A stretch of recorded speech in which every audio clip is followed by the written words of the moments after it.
very pleased to welcome back to Luck on Sunday a man who has now taken the reins officially solo, though it's much more complex than that, at one of the most important training bases in the country. His father, Mark, would describe this simply as a change of name on the licence, the enterprise, Johnston Racing Limited, very much the same. But I wonder how that feels to the man himself, Charlie Johnston, who has officially trained his first winner as a solo licensee this week at Kempton Park with Asda and then followed up very quickly thereafter. Charlie, good morning. Morning, thanks for having me. 5,050 winners for either Mark Johnston solo or officially Mark and Charlie Johnston. That's a kind of a ridiculous body of work, isn't it, when you think about it? He hasn't set the bar too high for me to follow, has he?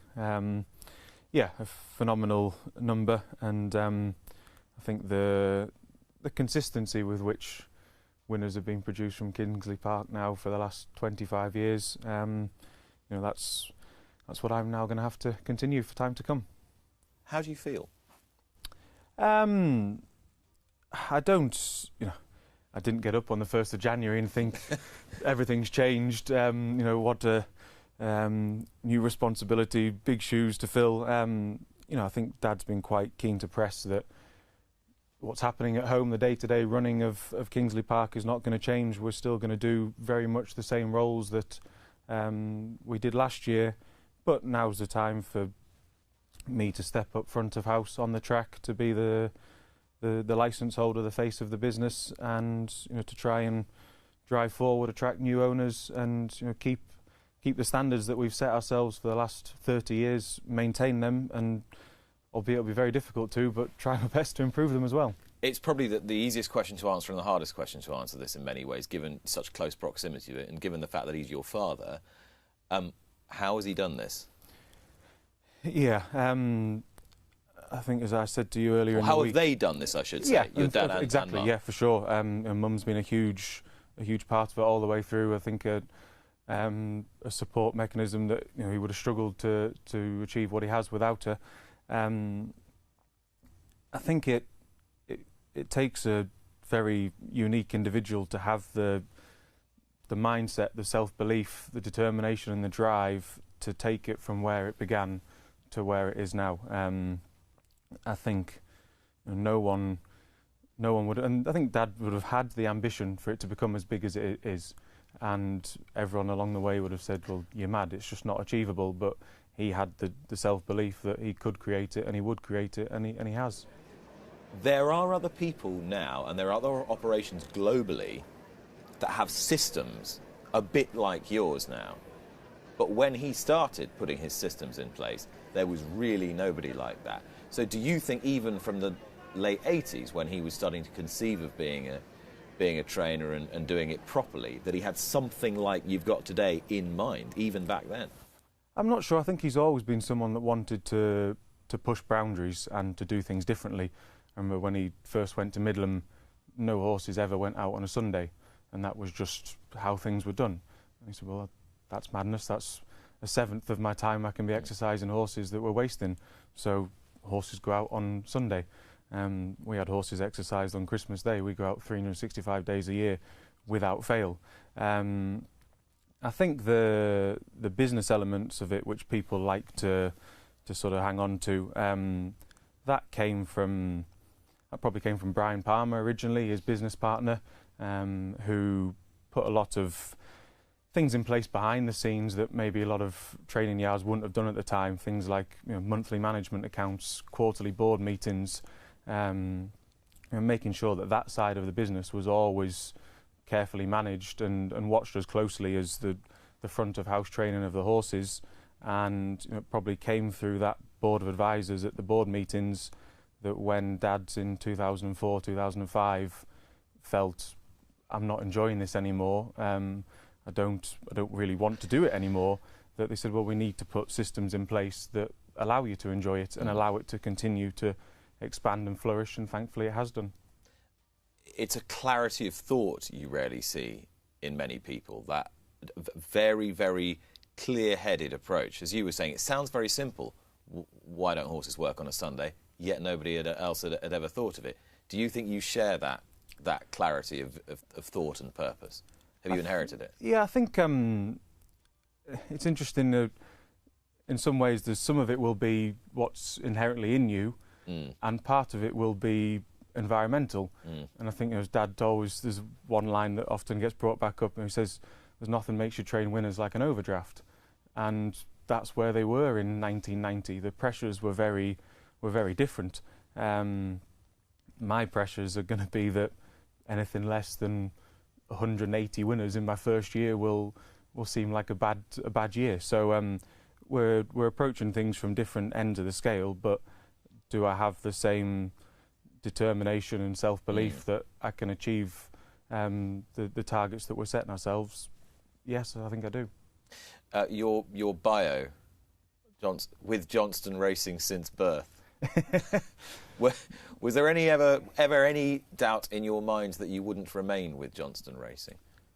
I don't think so. Mum and Dad like to tell people how I learnt to read off the back of the Racing Post. The first words I could read were Carson and Hills, all the way through school. Richard or Michael? Richard, because I recognised the colours, and when the colours weren't always Carson, they soon became Hills. Yeah. Back when the Racing Post used to just have the colours on the back, and yeah, I think school. I was fortunate enough that I was capable at quite a few subjects, and I could maybe have gone in a slightly different direction at further education, but we felt that veterinary was the one degree that could be most applicable to training going forward, and obviously what Dad had done before me. So, but it's not a walk in the park, is it? It's long. Yeah, it's quite hard. It's certainly not a walk in the park if you apply yourself like I did, which wasn't very well, and as a result, the long course took even longer than it should have done.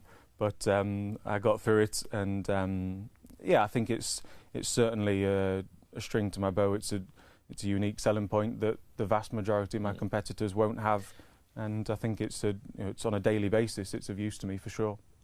Has it actually given you a good practical grounding in veterinary medicine?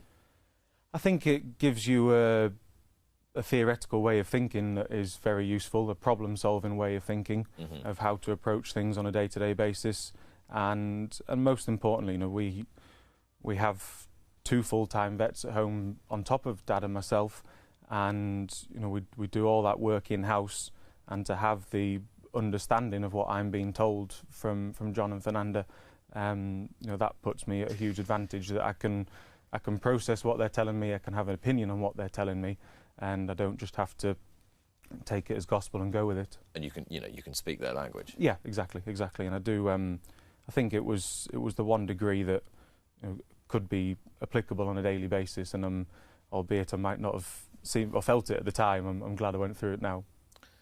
David Yates asked me on my podcast the other day after we chatted how old I thought you were when I'd first interviewed you, and I reckoned it was like 12 or something. It actually frightened me, the answer to the question. But I think the point he was making was that you've always been very comfortable in this sort of scenario since you were really very, very young. I mean, are you still quite comfortable in the spotlight? Or has it become more difficult the more kind of encumbered you've become with the job? I think I'm very fortunate in that regard, that exposure and familiarity with these surroundings makes it a lot easier. We were actually just discussing earlier in the week, Tomo came up to the yard, and we were discussing when the first time was that he'd interviewed me, and we started pulling up clips from YouTube of, I think it was actually John Frankham sticking a microphone under my nose at about six years old, something along those lines. So yeah, I think when you've been exposed to it from a young age, that's a big advantage. And yeah, I guess the questions will be slightly different now that it's my name above the licence, but certainly comfortable in those surroundings. Well, I'm not going to ask you if you're going to be a trainer one day. No, and I don't have a jumper on that says, if I'm bad, you should see my dad, or something to that effect. But yeah, things have changed slightly.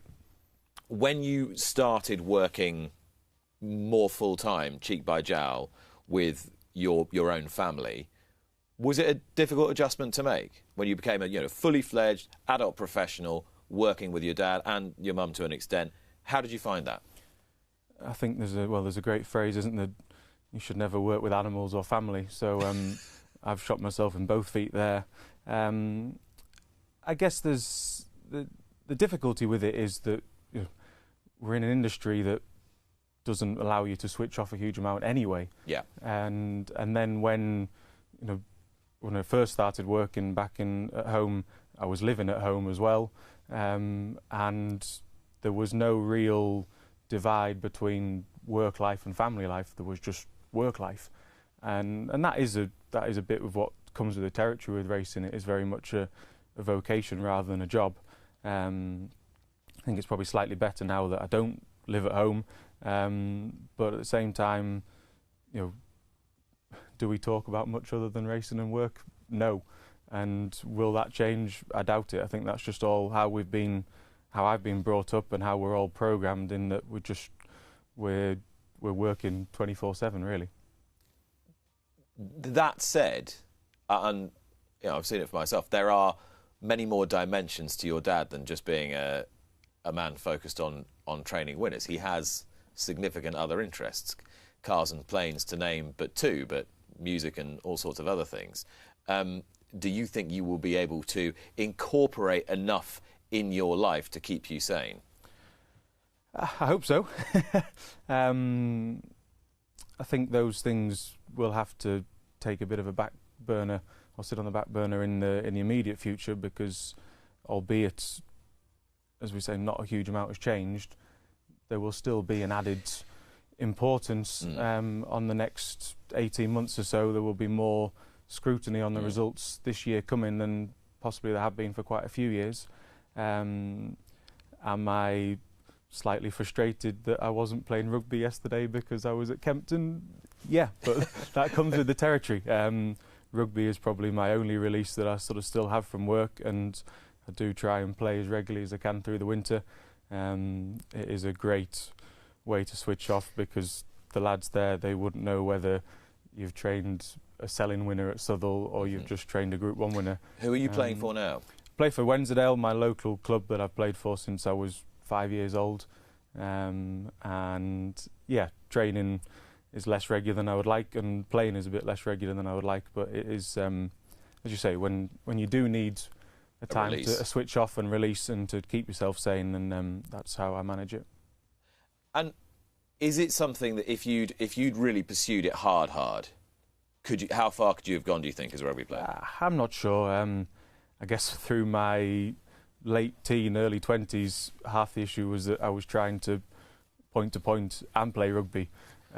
So I needed to be 15 stone on Saturday and 11 stone on Sunday, and the two sports aren't very conducive to each other. And at one point, I decided that I preferred eating and drinking and playing rugby.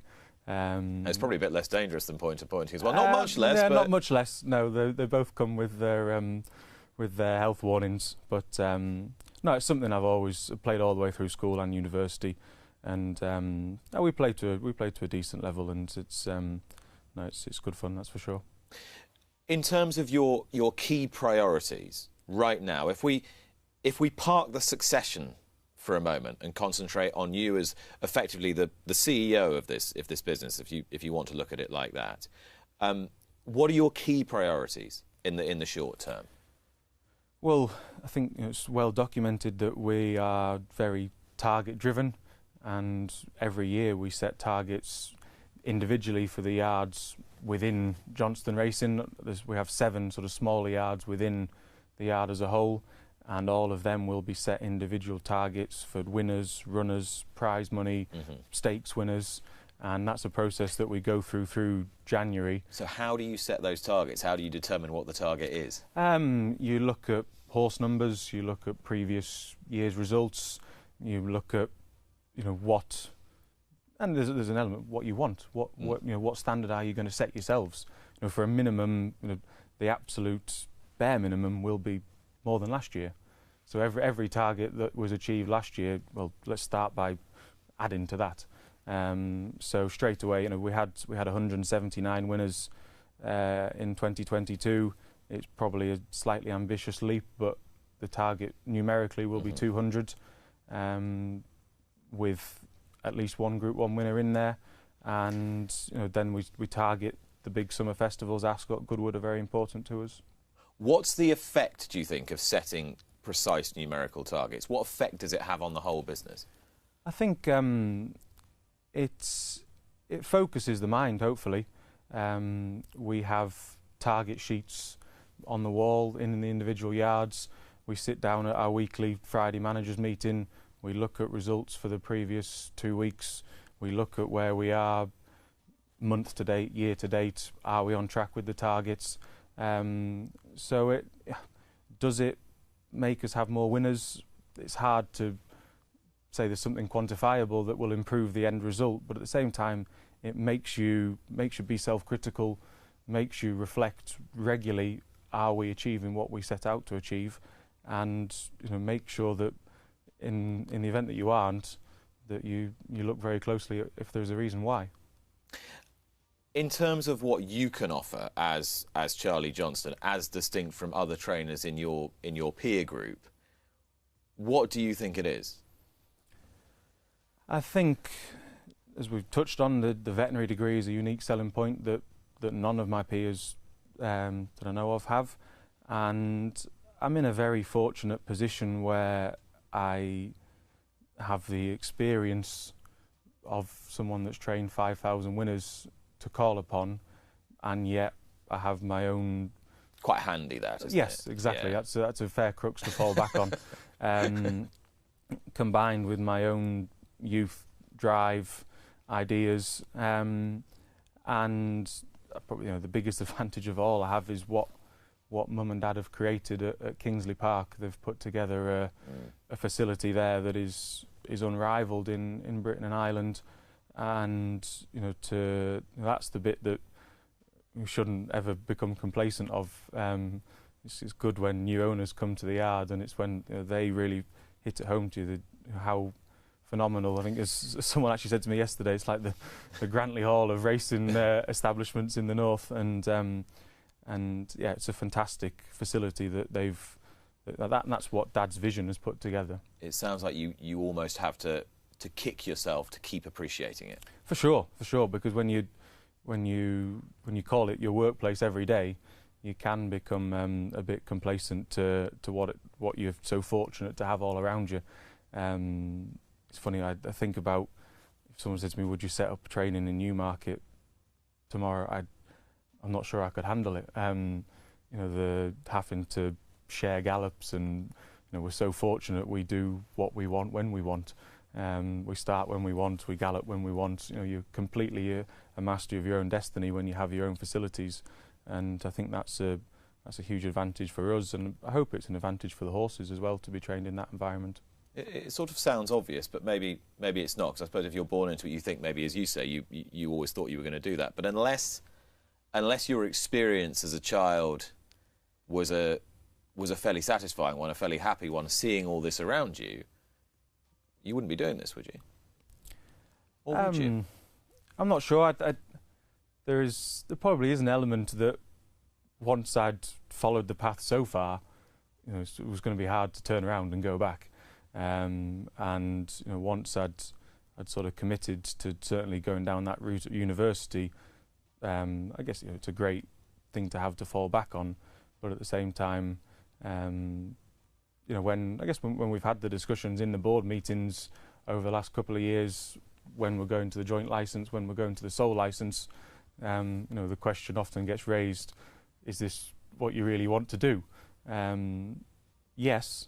But part of that is probably from what else could I do at this level, and I don't want to do anything just to take part. I want to do it to be the best, and this is what this is the best chance of doing that. But what I was getting at was, this isn't some sort of advanced form of Stockholm syndrome. You haven't been imprisoned by racing since birth, and therefore you've fallen in love with your captor. It is actually something that you have. To be fair, my brother has managed to get out, so we weren't pushed that far. He's to be fair, he's probably stood on a bar in the Folly Deuce in the Alps singing right now. So is that what he's up to at the moment? Yeah, it's a hard life, isn't it? So there was an opportunity to get out if we wanted, but I was always very very single-minded. This was the route I was going down. We enjoyed Angus and your mum on this show quite a few times during lockdown, when frankly the entire country was tearing their hair out and not knowing what to do, and they provided us with a rare shaft of light, really, in the darkness. Were you quite proud of them watching them duet together? I was just a bit scared of the calls for me and Dad to join in, so because it wouldn't have been quite so popular if we had. I can assure you that. That talent in the family is very much one-sided to them too. But yeah, I think it was a tough time for Angus in particular, because given that that's his line of work, it was obviously completely stopped for a significant period of time. So it gave something for him to apply himself to, which was good, because we were fortunate enough we were still getting up and going to work every day. Do you think you will be as politically driven in the sport as Mark? Probably not. And I do wonder sometimes whether that has been, for every person that might attract to Johnston racing, there's maybe someone that it detracts, because Dad is always so opinionated and vocal of those opinions. I do wonder to myself at times whether is that a good thing for the business or a bad thing. I'm not sure. There are so many people that read his views in the Kingsley Clarion and in his blog and listen to his views. Does it get us more owners? Does it get us more horses? I don't know. Do you like his fire, his passion?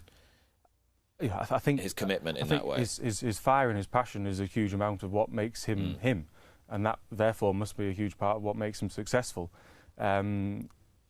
Does the image that the media like to portray of someone that would start a fight in an empty room, is that beneficial to him and us? I doubt it. Although I think that was his own quote, wasn't it? I do seem to remember him saying that. I think in the first interview I did with him at Kingsley in about 2004. Could well have been, wouldn't surprise me. But yeah, I think I like to keep abreast of. You have to keep abreast of everything that's going on politically in the sport, because it affects you so greatly. But will I voice my opinions as much?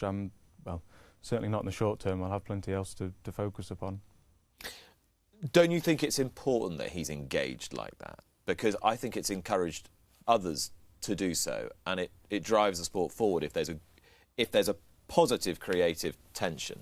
And also if there's someone that's willing to push the boundaries, or to stand up to the rule makers and not agree always. And I think at times maybe it's lacking, that you need someone to put the other point of view across and be willing to put their head above the parapet and know that there'll be plenty fire will come at them if they do so.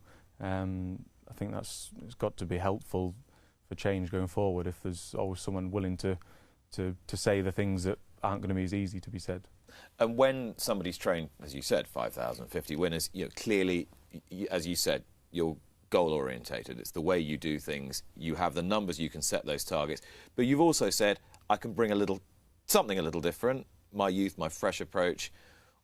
What areas do you think Kingsley Park could strengthen in? Where would you like to kind of push the operation where it perhaps hasn't been so far? I think when people think of us, and part of it's probably in our own fault, our own doing, as I've just been talking to you about numbers and about targets. We're often thought of as a quantity yard rather than a quality yard, and that's an assertion I would like to push the other way.